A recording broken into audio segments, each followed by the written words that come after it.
Hello, Aries. Well, here we are. We're in the center, approaching the center of the eclipse. We had the full moon on Sunday, full moon in Pisces. And then on the 21st, there will be a new moon in Virgo. But of course, the eclipse ripples out. And it may be that even before, maybe back at the first Virgo new moon, or even before that, that some of this was taking shape.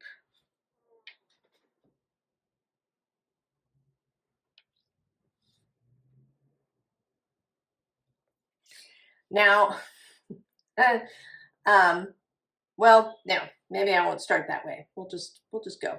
So here you are, the Chamber of Surrender. Does that make you itch, Aries?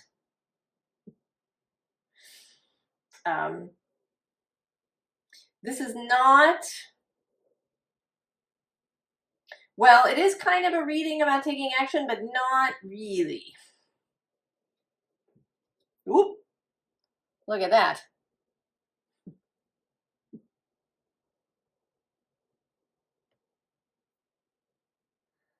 Jupiter just coming through. That's for you, Erica.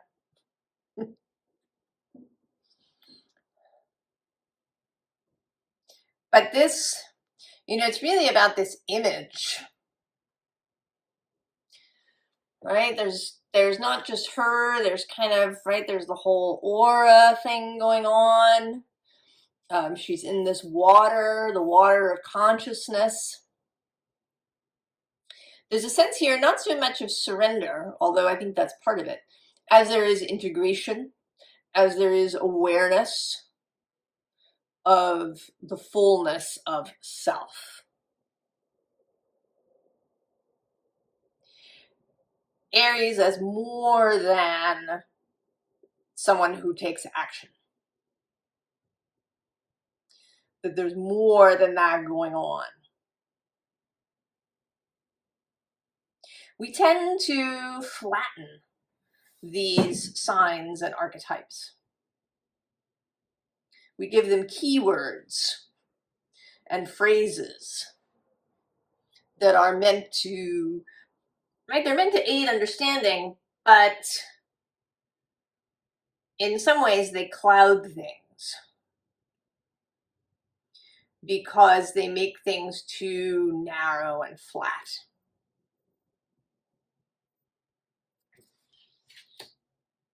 That's not what we're about here on this channel.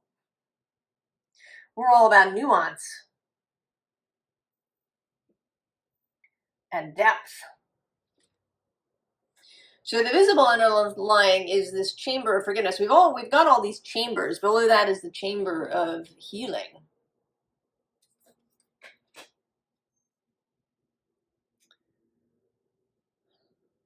And this again is not, forgiveness may be part of it, but it's more about this, right? This whole process that seems to be going on here that is very moon and emotion guided. I almost said driven. But then I realized that isn't really what I wanted. I wanted a kind of feeling of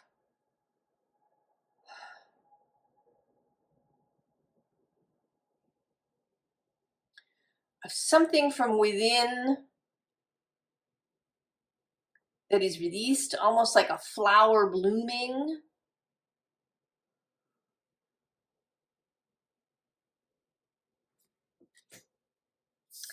And then the unseen underlying is this chamber of transformation. So these two have there's kind of an emphasis here, kind of on the heart space. So there is this sense of, that love, that how you feel, that a sense of connection is at the heart. At the heart. I didn't even mean that. And it just came out. Is at the center of this process that you are undergoing. But then here, there's all this third eye, you know, possibly crown stuff going on.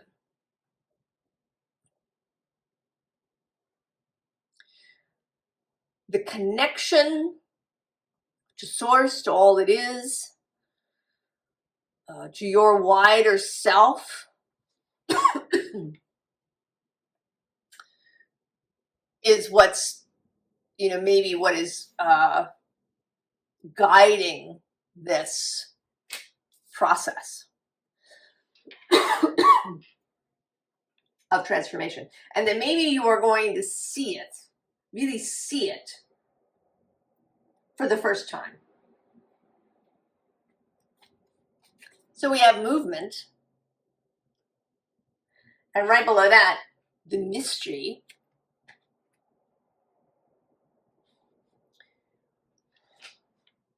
Moving off the spot that you've been on.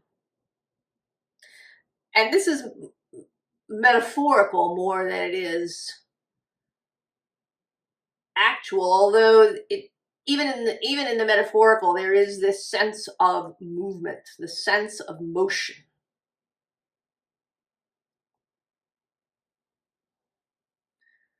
So if you've been feeling held in some way, or waiting, or you know, at a standstill some way, there is now going to really be the sensation of movement. The underside here is wealth. And I think you are really going to see, to experience this idea of wealth, this sort of spiritual idea of wealth, that all things, money, friendships, all kinds of resources, right? Just the feeling of wealth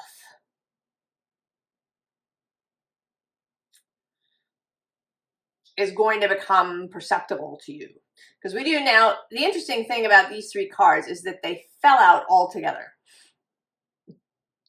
And I don't think that I have ever, in a reading, maybe in one of my own for self personal readings, although I can't think of a moment, but maybe, have I taken a clump of cards that came out. But this time there was something very, right, it's like, it came out, that's it. Take these. And we have perception.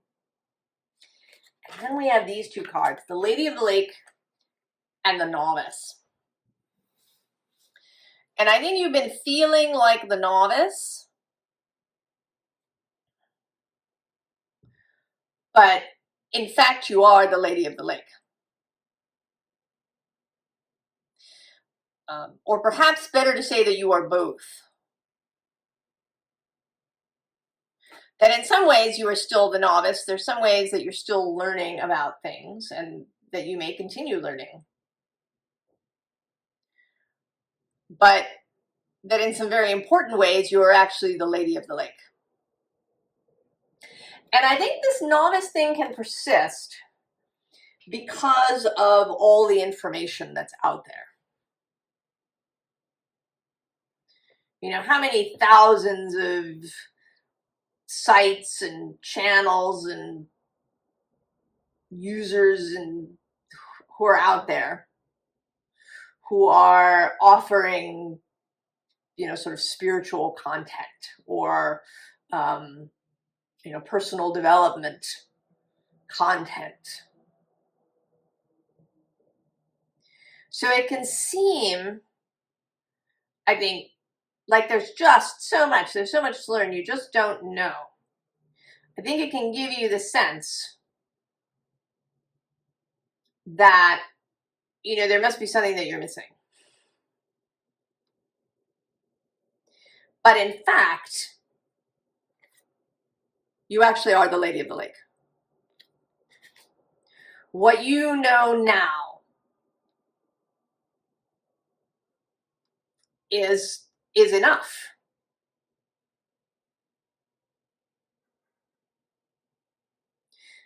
What you know to be true for yourself is enough.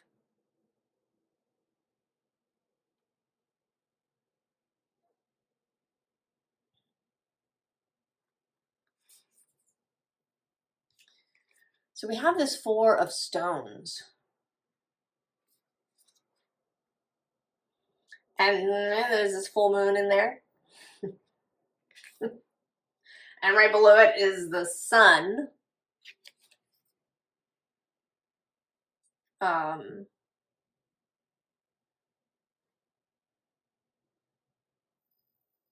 There is something that has occurred now through energetically in this eclipse space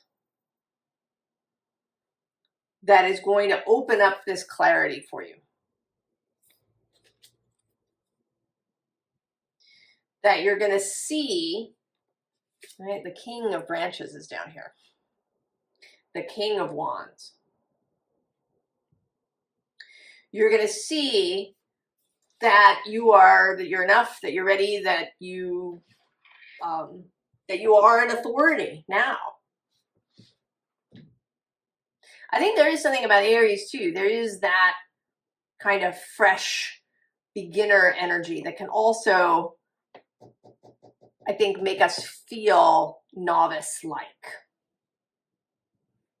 I mean, there's the Emperor too that's associated with Aries.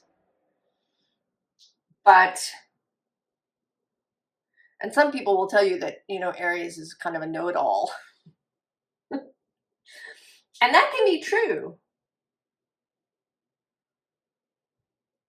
But I think that that's about, that sometimes that's a little bit of bravado, or just, I just have all of this and I need to get it out. But this kind of perpetual novice energy. Because then we have the Fool. But this particular Fool, what came to me as I saw it was, right, the spirit of adventure, but with a lot of experience and mastery. The captain of this vessel.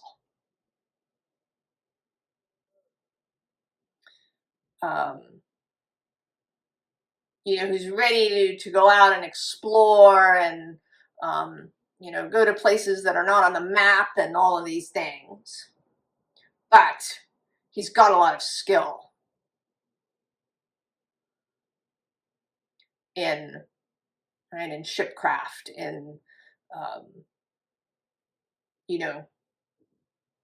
the captain knows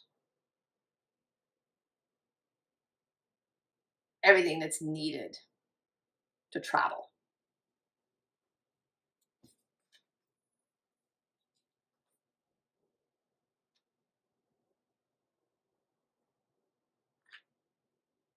And I actually kind of see, right, you're here with your little dog. I see you as the captain, and you've just arrived, and this is a new ship, right? Newly outfitted, ready to go. But you're not new. You are not a new captain. You have experience.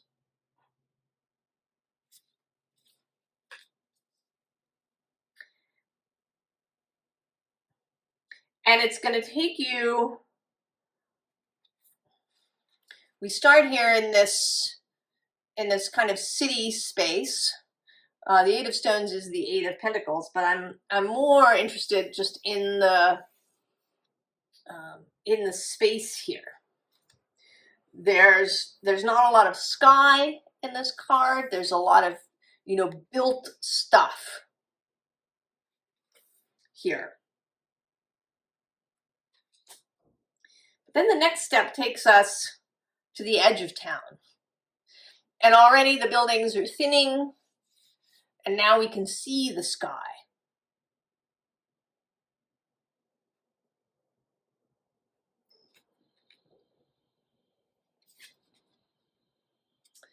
And then here we're moving out still further.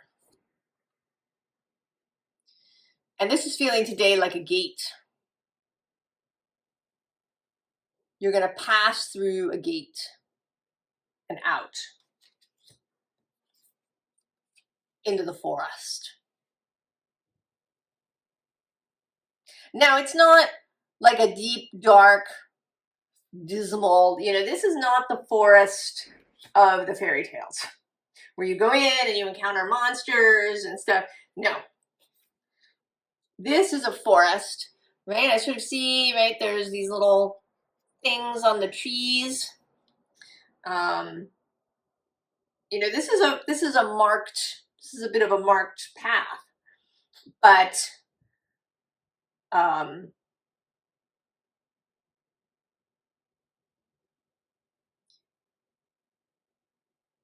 it's kind of not marked by society, but by nature and by your own soul. So you're not headed out into the wilderness. You're headed out on an adventure, but it's exuberant, it's excited, it's led. Right? It's led by that. Right? It's like your own intuition is marking these trees. It could be that if somebody, came behind you, that they wouldn't see the markers. Either because this has not been developed, or they have different markers and would go down a different path in the forest.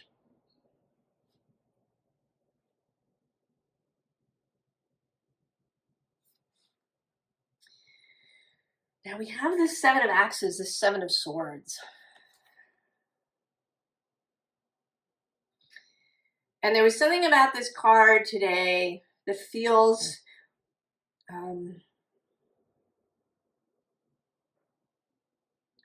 don't know, there's like a little bit of shame or something that is here.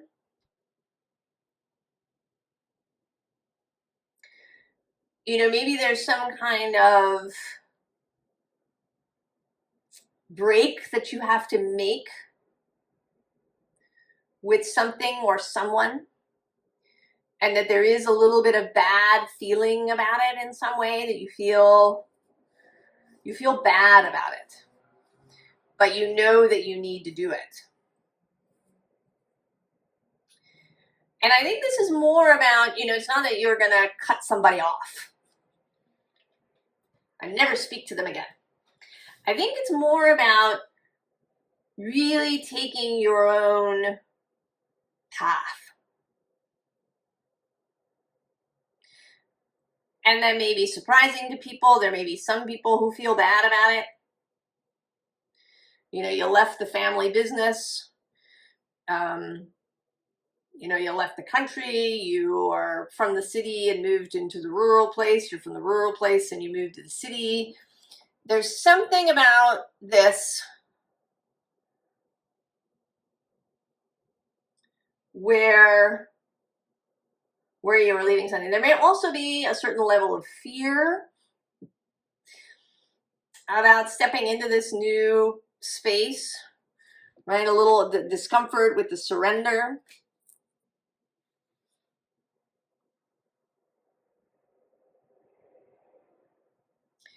And I would say that maybe you don't make a big deal about it. So you just go. You don't have to tell everybody about it. You don't have to do anything of that sort.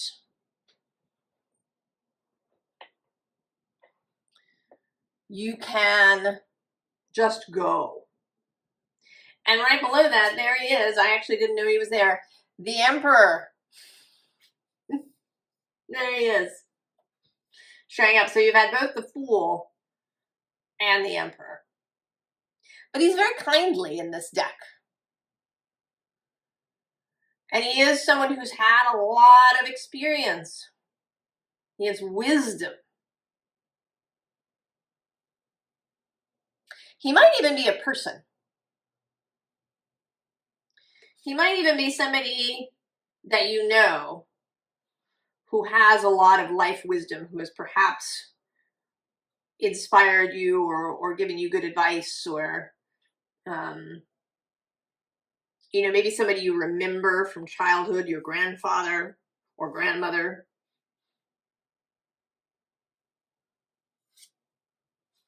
Bottom here is the Seven of Roots. This accumulation of experience and knowledge and success and failure and of interaction with the real world, right? There's all these gold albums. So you know how to talk to people. You know these things. You are not a novice.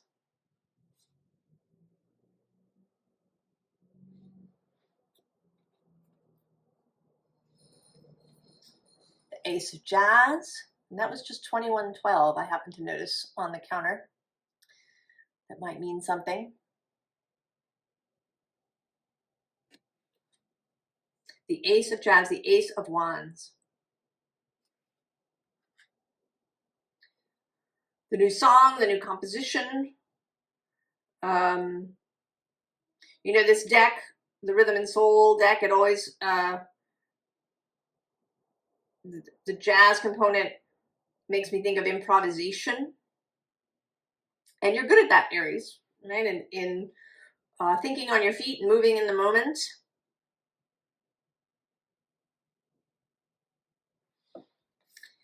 And this is actually coming through as a kind of magic trick. Because we have this Ace of Jazz, then there's this, you know, nothing up my sleeves kind of moment. And then we get the Ten of Blues. 10 of Cups. All the happiness, all the fulfillment, all the joy, all the love.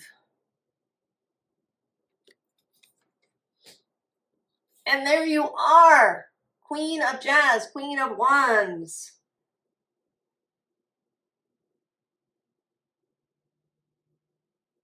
You know, I kind of see you, right, that you're part of this scene. You know, you playing the piano, everybody singing with you.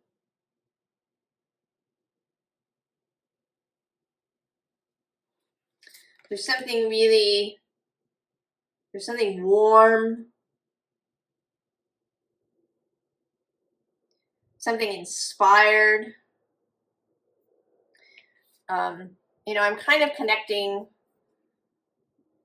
this card with both of these, right? There's this sense of her kind of being basking and open and receptive to things, but also, you know, this sense of the third eye, of receiving intuitive information. And maybe, this is maybe possible for some of you, that there is an artistic component.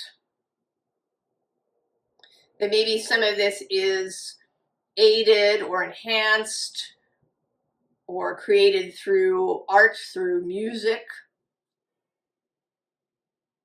through song, through dance.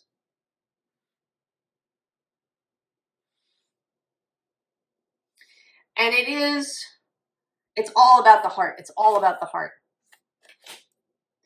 Because then we get the Two of Cups.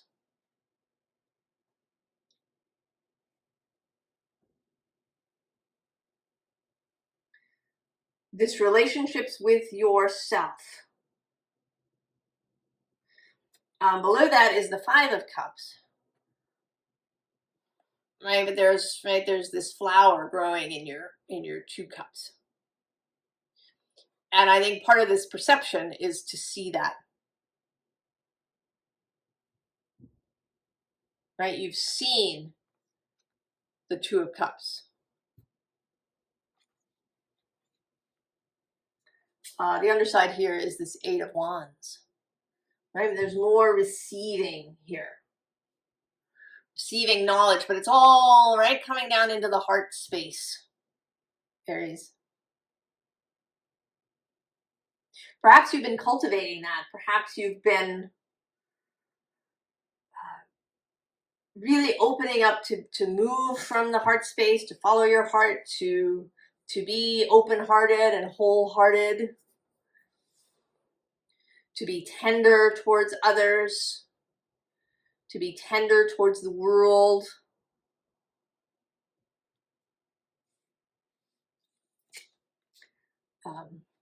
We have this devil, you know, and this feels like an acknowledgement that there are difficulties for people. And I think your tenderness is also for yourself.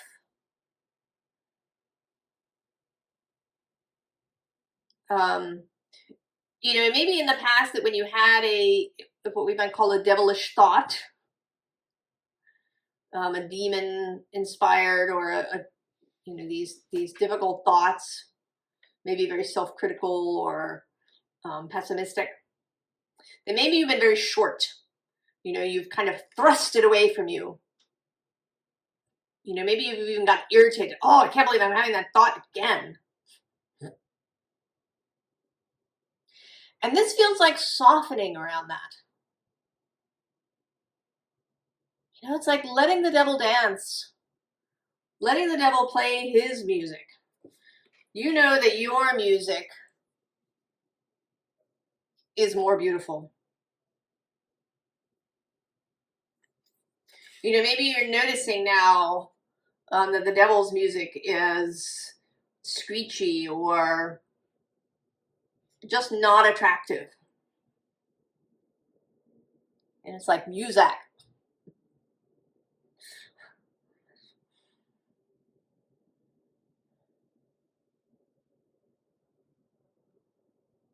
But it's not, there's no anger here. There's no, you know, harshness or hard movements. And then the 10 of Cups repeats. And the 9 of Cups. And the 3. You know, this is sort of coming through as, right, there's the self at the center, your personal fulfillment. Then the 10 is kind of a wider fulfillment. You know, really communally, maybe your whole family, your whole friend group.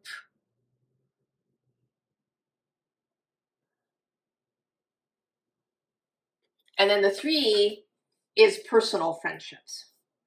And we've also had the 2. So there might also be a, you know, a romantic relationship here. There's just this focus on all these cups.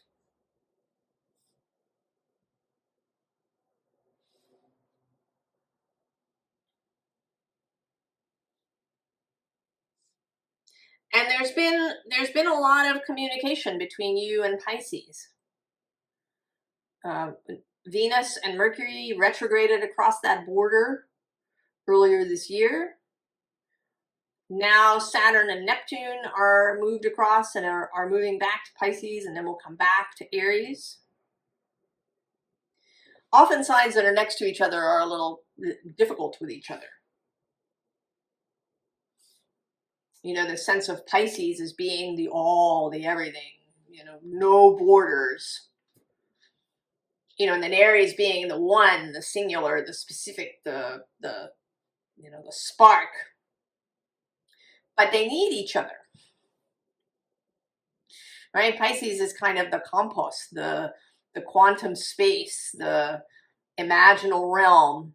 And then Aries is wanting to actually bring that into being. And we're having that even happening with Neptune and Saturn having been really close together, and then they will meet exactly on February 20th, 2026. So this idea of bringing a dream into being, of maybe dissolving one thing and building something else,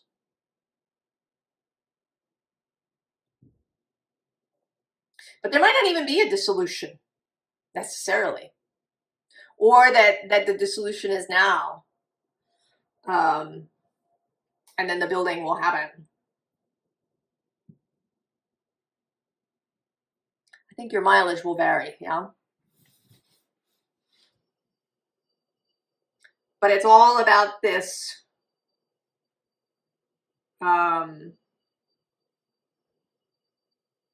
this heart space.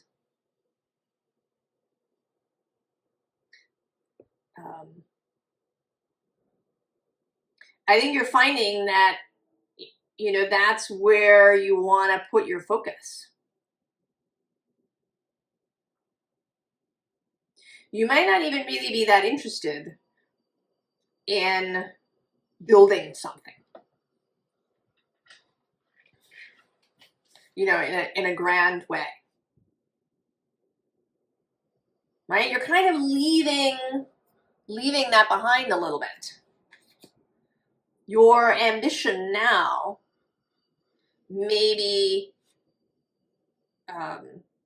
you know, to have a really satisfying life, to feel really close to people, to feel connected to your family, to your community, you know, whatever that is for you.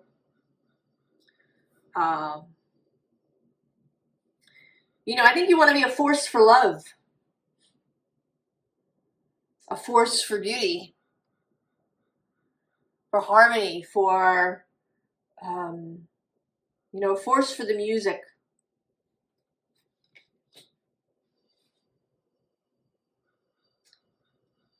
Advice.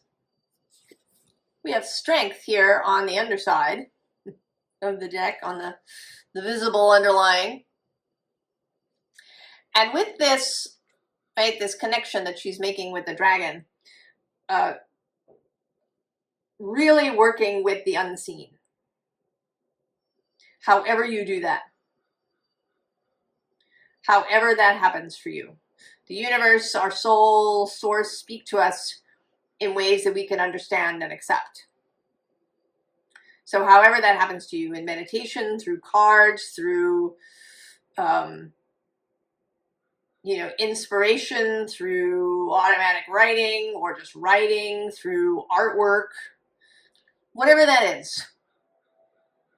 But really, you know, and really receiving the help, the guidance, the material things that can come in through this channel.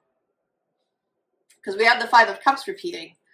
And here, like, there's your soul, your angels, wanting to call to you when you have a bad moment. And it might not even be, you know, that you're in deep grief. It may just be that you don't know what to do, that you're frustrated. And then below that is the Three of Earth. Look at that, working together.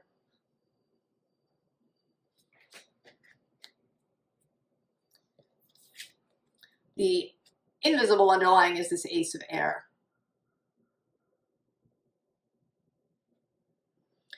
Right? This is knowing, right? Really knowing that you have command of this air realm. You are not at the mercy of the devil's music.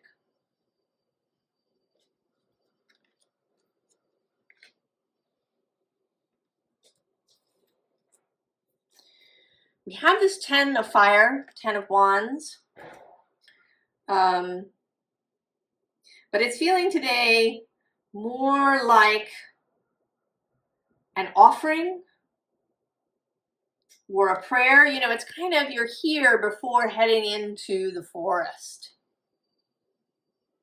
I don't actually think that this is a load. I mean, it looks like a load, but I don't think that in this instance that it is. I think that you are actually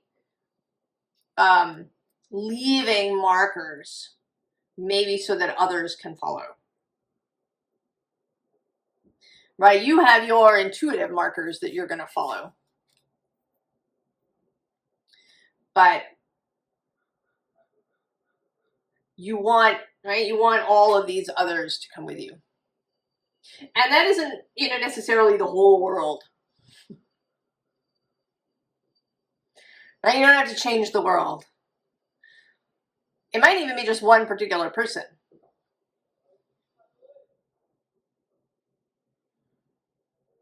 And you're kind of saying a prayer, you're maybe making an offering to the earth, you're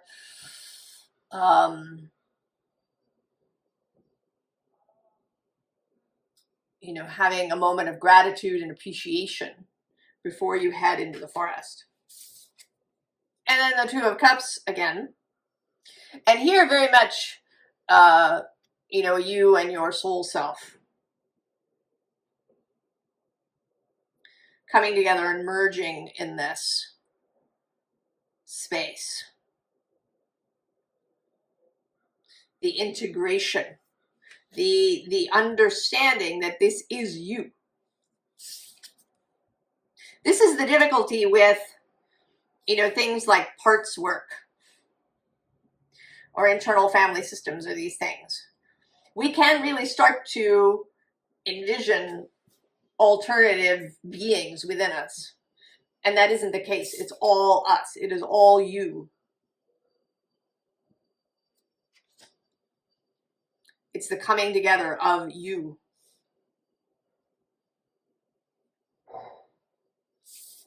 And then the Eight of Fire, just go. Movement. It probably is, in the first place, mental movement.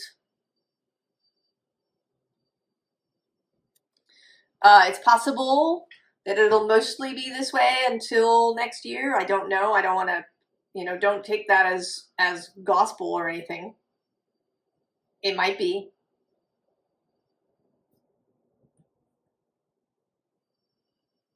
Before something, really big and concrete happens, but it doesn't have to be.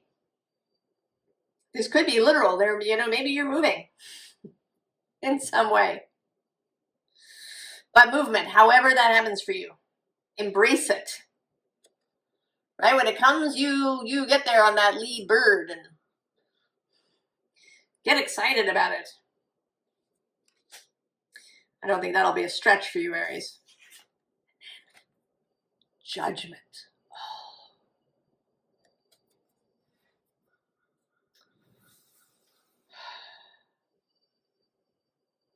Accept the change that's going to happen.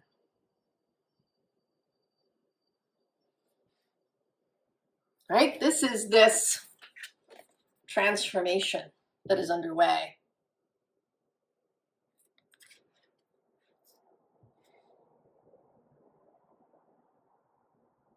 And I want to say, kind of accept that you're really already there.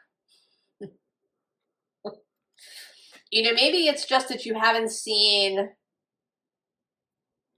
evidence around you in some way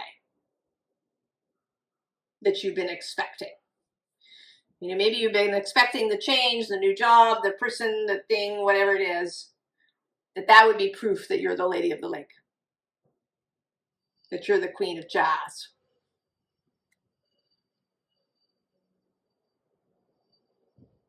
But I think you want to accept that it's already happened.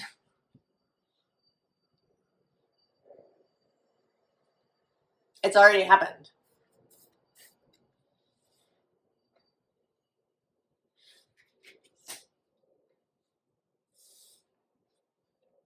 Right? You've passed through judgment and even through the world card, and you're back at the Fool.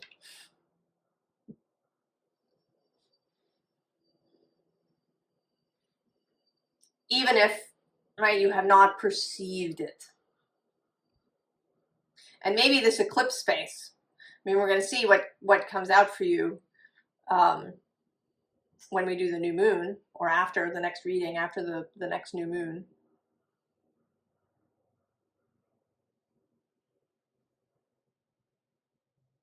Oh, it looks great. All of these beautiful overflowing cups, Aries. All right, I'm going to leave you with that.